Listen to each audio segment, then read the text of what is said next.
Ben bittim. Artık koşmamıza gerek yok. Nasıl olsa çıkamazlar. Nereden biliyorsun? Orman çocukları orman sınırından çıkamıyor, unuttun mu? Doğru. Elif, iyi misin? Ne kadar çok korktum biliyor musun? Özür dilerim. Ben sadece burayı korumaya çalışmıştım. Sen bana bakma. İyi yaptın. Hem ben fazla korkmuş olabilirim. Nasıl da kaçtılar ama. İyi de sen ne ara çıktın? Biz hiç görmedik seni. Söyle topçukların etkisi geçiyor. Of, bunu hesaplamamıştım. Şu deposu da bitti ya. Pil de bitiyor. Sapanları alın hadi. Hadi.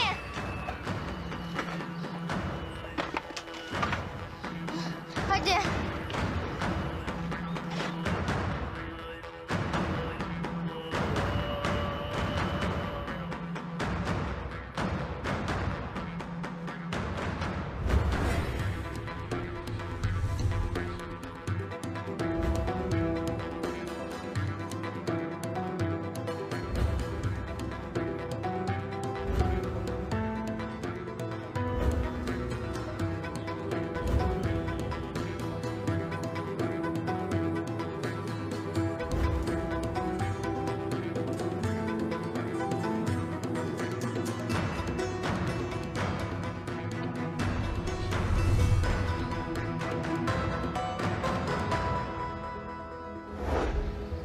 Kankam benim ya. Dur, çamur var. Olursa olsun sen bizi kurtardın ya. Çamur nedir ki? Nasıl da korktular ama. Evet. Sinan'ı gördünüz mü? Kesin 100 metre rekorunu kırmıştır. Bizi bile inandırdın. Şu kızın haline bak. Ne varmış halimde? Hem bir tek ben korkmuşum gibi konuşmayın. Sizi de gördük. Aslında ben fazla korkmadım. He, belli. Korkudan duvarı yıkıp geçecekti. Onu bunu bırakın da ben bir an Ayşe'yi kaybedeceğiz diye çok korktum. Ama kaybetmedik. Arkadaşlar zaferimizi yemekte kutlasak. Yemek mi? Adrenalin beni birazcık acıktırdı da. İnanamıyorum ya. Orman çocuğu gerçekmiş. Resmen kanlı canlı karşımızdaydı. Az kalsın bizi yakalıyordu. Allah'ım, kim bilir bize neler yapardı. Düşünmesi bile korkunç. Çaylaklar nerede? Göreniniz var mı? Bakın geliyorlar. Siz nasıl kaçtınız ya? Arka pencereden Burak nerede? kaçarken düştü. Üstü başı çamur oldu. O da eve gitti. O kadar korkunçlardı ki. Dişlerini görmeniz lazımdı. Diş mi? O kadar kocamandı ki kaplan dişi gibiydi. Beni bile tek seferde yutabilirdi. Sizin açamadığınız kapıyı o elini bile sürmeden açtı. Arkasından da ötekiler ağaçlarda inmeye başladılar. Onlar kapıdan girerlerken biz arka pencereden kaçtık. Ama çok hızlıydılar. Bizi hemen yakaladılar. Nasıl kurtuldunuz? Onlarla bir anlaşma yaptık. Canımız karşılığında Ayşe'yi onlara verdik. Ne ara verdik ya? Uyduruyorsunuz, inanmıyorum size. İsterseniz gidip bakabilirsiniz. Ben bir daha o ormana asla gitmem. Hadi gelin gidelim. Bu işte bir şey var.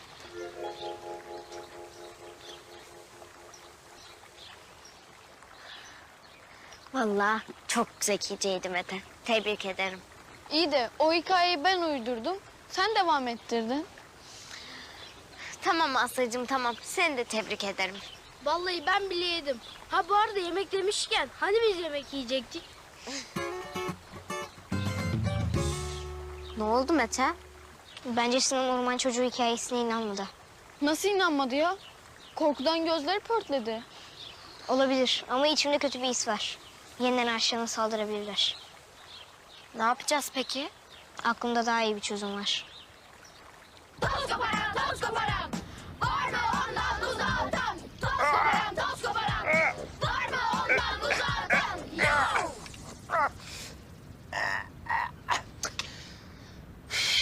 Bak inadı bırak, inadı bırak. Benimle iyi geçinmen lazım. Hadi, hadi. Yay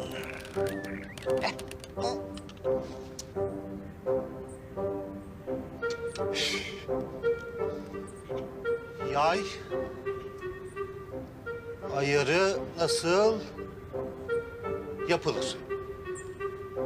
Heh. Tut bakalım.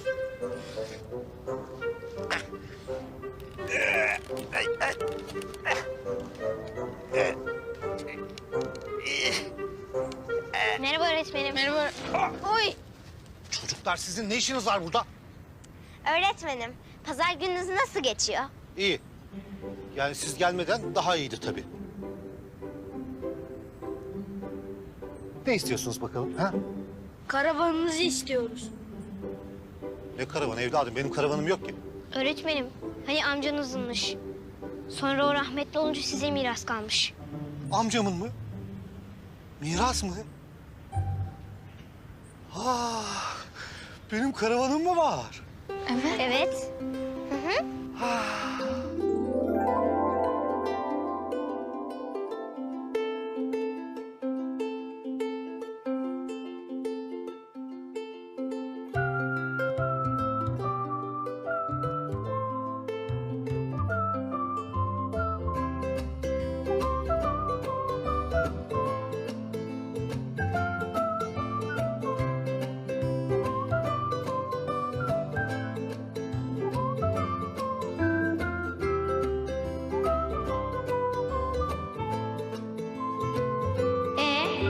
Ne diyorsunuz öğretmenim?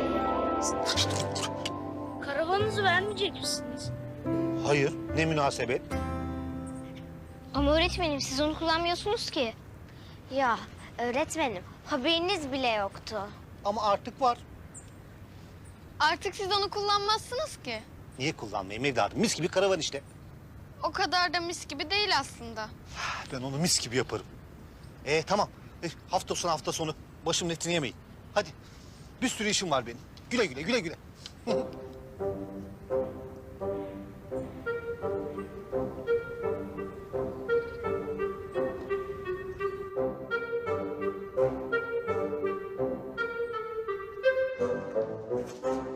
Anne ben çıkıyorum.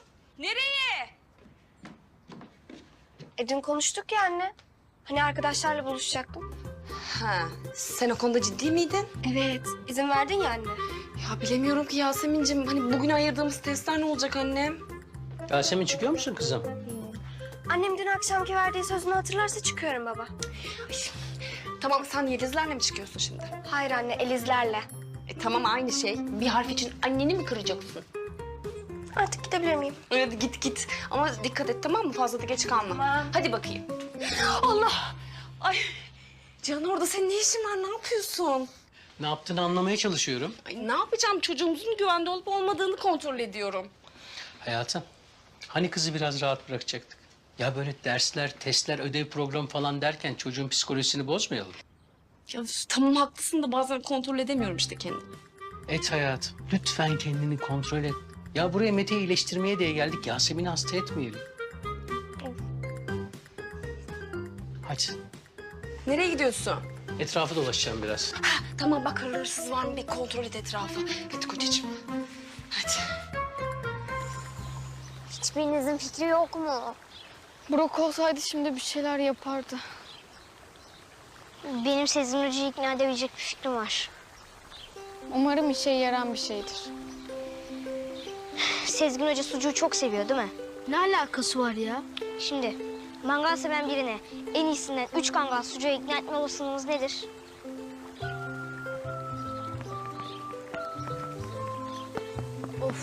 Burak olsaydı hesaplardı. Ben bunu nasıl hesaplayayım? Hiç boşuna uğraşma Kerem. Çok yüksek. Bence süper fikir. Çok saçma bir fikir. En azından şansımızı deneriz. Saçmalamayın. Koskoca karavanı 3 kangal sucukla mı satın alacağız? Neden olmasın? Ben en iyisinden bir kangalı bile satardım. Peki o kadar iyi sucuğu nereden bulacağız? Bir de en iyisi diyorsunuz. Bunu almaya kalksak bir sürü para. Bu iş yatar. Asya, sen bugün biraz gıcık mısın?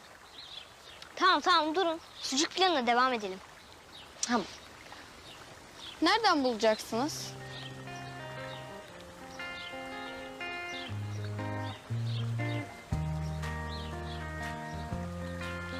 Ne oldu ya? Niye bakıyorsunuz? Yoksa benden sucuk mu yapacaksınız?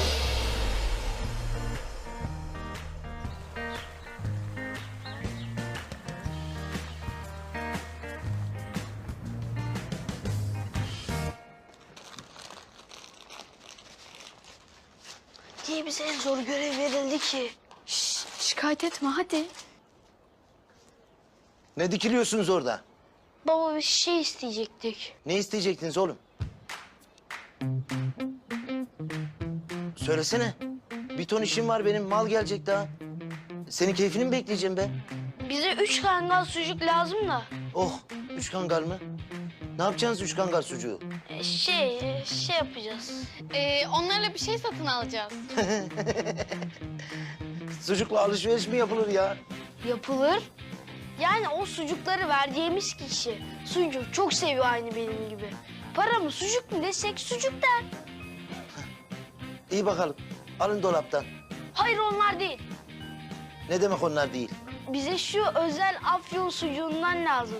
Onlar olmaz. Adı üstünde özel sucuk onlar. Gidecek yerleri var onların. Ama baba çok önemli. Olmaz dedim. Ben size demiştim. Malları getirdim Azmi abi. Bak oyaladınız beni. Mallar geldi. Tamam taşıyıverin içeri. Abi bugün taşıyamam. Çok işim var. Hadi ya. Benim de fıtığım azdıydı. Nasıl yapacağız? Kusura bakma abi, yetiştirilecek siparişlerim var. Tüh. Kapıya bırakıyorum ben abi. Bırak. Biz taşısak? Siz mi? Evet ama karşılığında sucuk alırız. Bak hergelelere. Nasıl da köşeye sıkıştırdınız beni. 2 kangal veririm ama. 3 kangal. 2,5 kangal, bir gıdım fazla vermem. 3 kangal almadan bir tanesini bile taşımayız.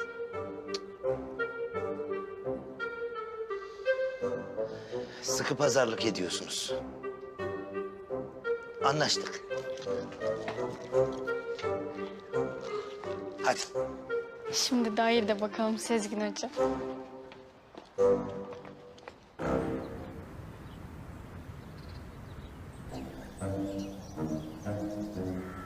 Bu ne?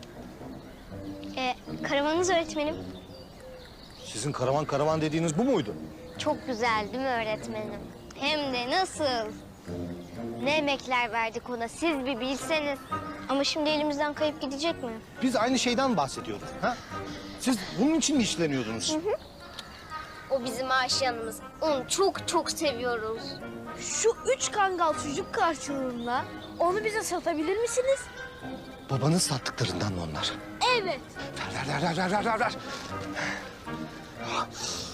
Dünkünün de aynısı. Vallahi da aynısı. Servet bu be. Tamam. Öğretmenim. Ne oldu? Sattınız mı karavanı? Sizin olsun. Hayrını gör. Nasıl yani? Sattınız mı şimdi karavanı? Yahu evet diyorum anlamıyorsunuz. Hayır diyorum anlamıyorsunuz. Sattım işte. Ya bırakın artık peşimi ya. Yaşasın artık bizdeyim. Hadi bay bay. Öğretmenim tapusu. Ne tapusu evladım ne tapusu? Karavanın tapusu mu olur hiç? Öğretmenim Aşiyanın resmen bizim olduğunu nasıl kanıtlayacağız?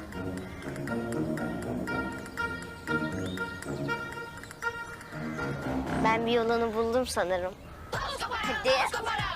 Var mı ondan uzaktan? Yok.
Niye sinirleniyorsun anlamıyorum ki. Tamam, sığınaklarını ele geçiremedik ama onlar da kaybettiler. Duyduğun her şeye inanıyor musun sen? Gözümle gördüm orman çocuğunu. Hepimiz gördük. Gerçekten varmış işte. Benim için orman bitmiştir. Artık oraya girmem. Hepinizin ödü koptu işte. Sen korkmadın sanki. Peki onlar? Onlar neden korkmadı? Çaylakları mı diyorsun? Çaylaklar tabii. Her şeyden korkan o çocuklar orman çocuğuyla anlaşmışlar. Öyle mi? Biz de bunu yedik. Olabilir. Ya benden de korkmuyor bunlar. Görmedik mi? Benim tanıdığım çaylaklar her şeyden korkardı. Şimdi ne değişti?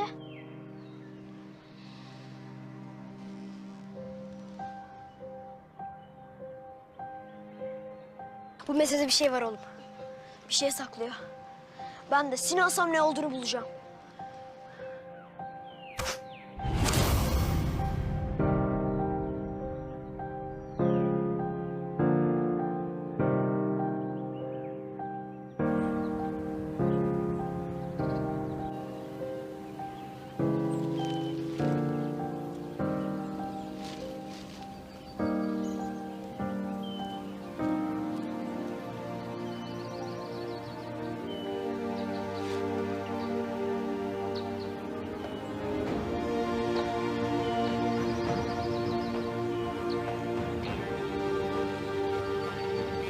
Baba, ne saklıyorsun altında? Senin için küçük bir doğum günü hediyesi. Zikir yapmışsın. Aa, çok güzel. Çok teşekkür ederim. Beğenmene sevindim. Bunu ölene kadar parmağımdan çıkarmayacağım.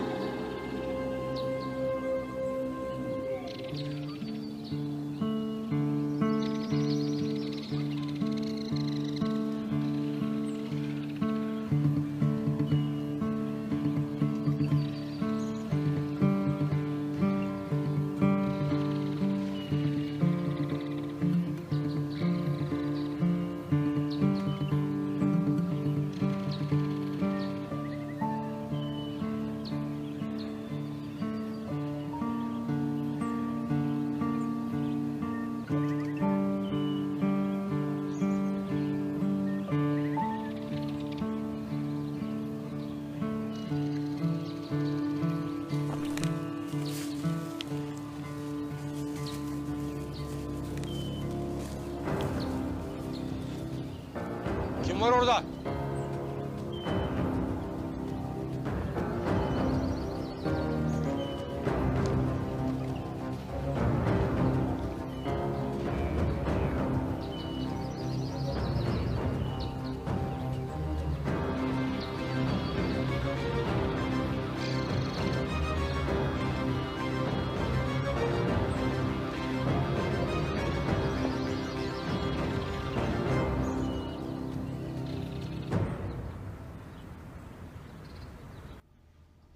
Ya bu biraz fazla mı oldu Elis?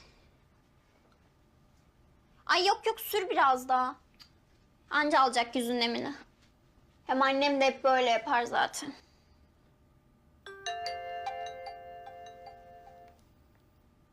Yasemin kim be? Ya şu dün tanıştığımız kız değil mi? Müdürün kızı. Ha Yasemin de değil mi onun adı? Dur bakayım ne diyor. Ben geldim neredesiniz? Biz onunla buluşacaktık değil mi bugün? Ay aman bırak beklesin biraz. 5 dakikaya geliyoruz yazıyorum.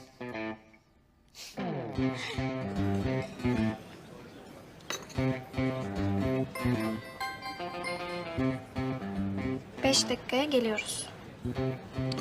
Ay, en nefret ettiğim şey ya. Niye zamanında çıkmazsınız ki?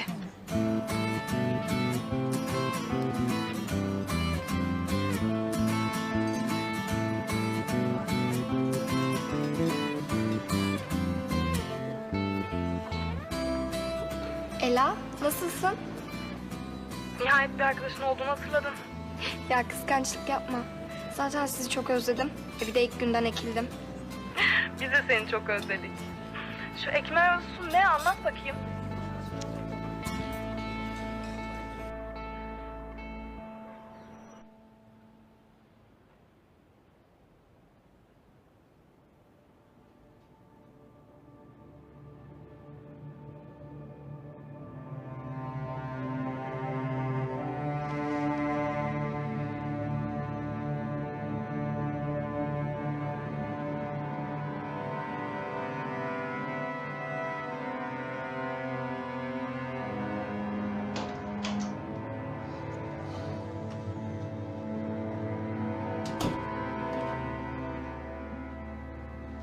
Hoş geldiniz baba.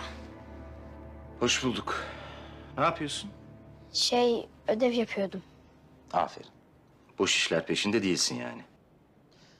Hocanızla anlaştım. Birkaç gün içinde çalışmalara başlarsınız. Gerçekten mi? Çok teşekkür ederim baba.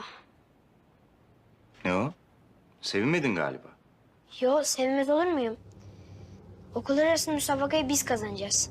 İstanbul'da biz temsil edeceğiz. Bu benim en çok istediğim şey. Ama Ben başka bir şey soracaktım. neymiş? Orman çocukları.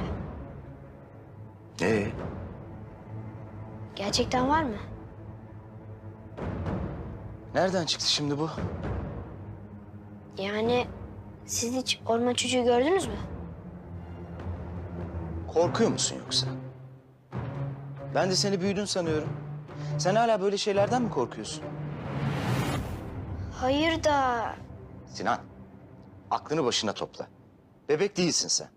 Böyle ottan çöpten şeylerden korkacaksan bana da haber ver. Hiç boşu boşuna yatırım yapmayayım sana.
Meteciğim.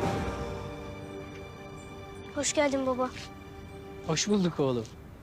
Kaç atış oldu? 45. Ödevlerimi yapmakla uğraştım. Olsun, hiç fena değil bence. Ama baba, Mete Gazoz günde 400 atış yapıyor. Sen daha yolun başındasın oğlum. Evet, Salih amca da öyle söylüyor. Biliyor musun, daha bir tane atış yapmadık. Salih öğretmeninizin muhakkak bir bildiği vardır. Tamam mı? Biliyorum. Keşke onun bildiklerini ben de bilebilsem.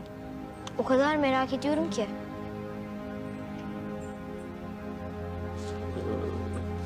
Hadi gel.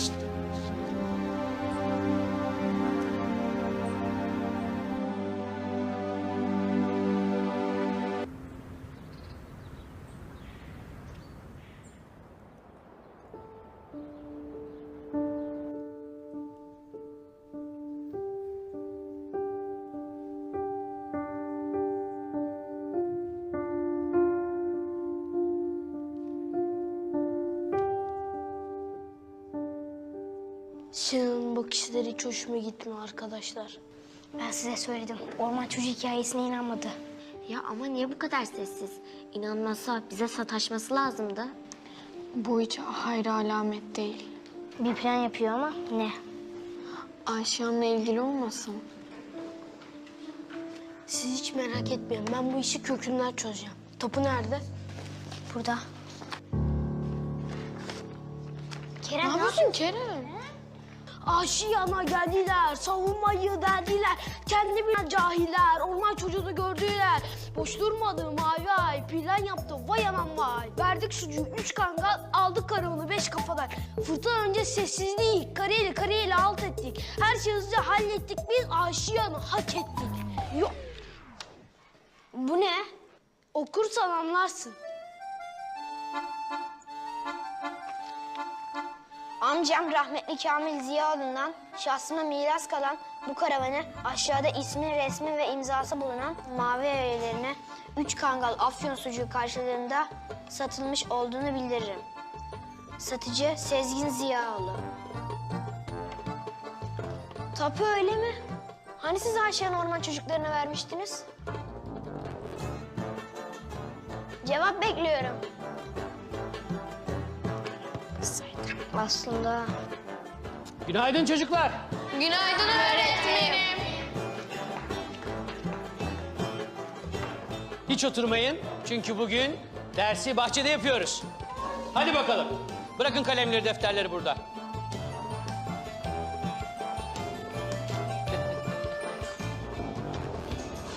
Kendisi ayrı dert, babası ayrı. Müzik dersi bahçede olur mu ya? Evet. Aranızda bahçede müzik dersi olur muymuş diyenleriniz olabilir. Fakat müziği anlamak için önce dinlemeniz gerekir. Ve dinlemeye de doğadan başlamalısınız. Şimdi gözlerimizi kapatalım hep beraber ve çevremizdeki bütün sesleri dinleyelim.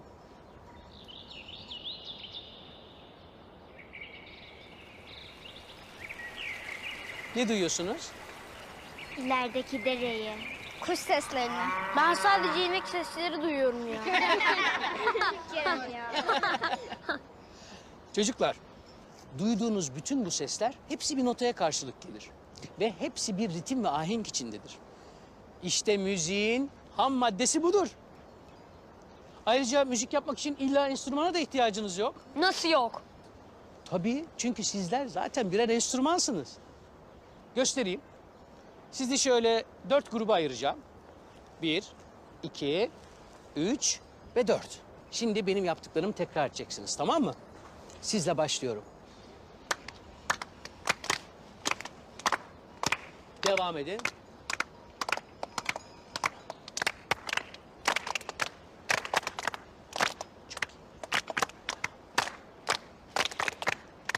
A, a, a, a.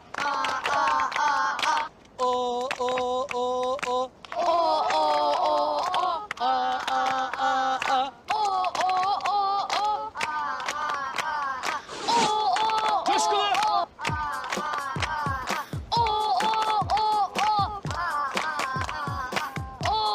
İşte müzik budur. Hadi devam.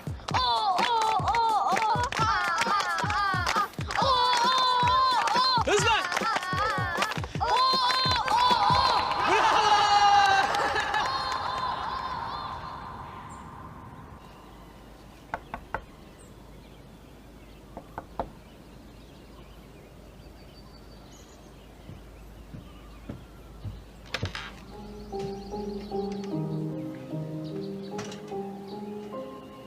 Neden yalnızsın? Ayrıca ben size erken ya da geç değil, tam zamanında gelmenizle ilgili uyarmamış mıydım? Ben ders için gelmedim ki. Ne için geldin? Benim sana soracak sorularım var. O fotoğraftaki çocuk kimdi? Niye soruyorsun? Ben senin kim olduğunu bilmeyi çok istiyorum. Ben size okçuluk dersi veren biriyim. Herhangi biri. Hepsi bu. Neden sana soru sorulunca kızıyorsun? Belki de çocukların her şeye burnunu sokmalarından pek hoşlanmıyorumdur.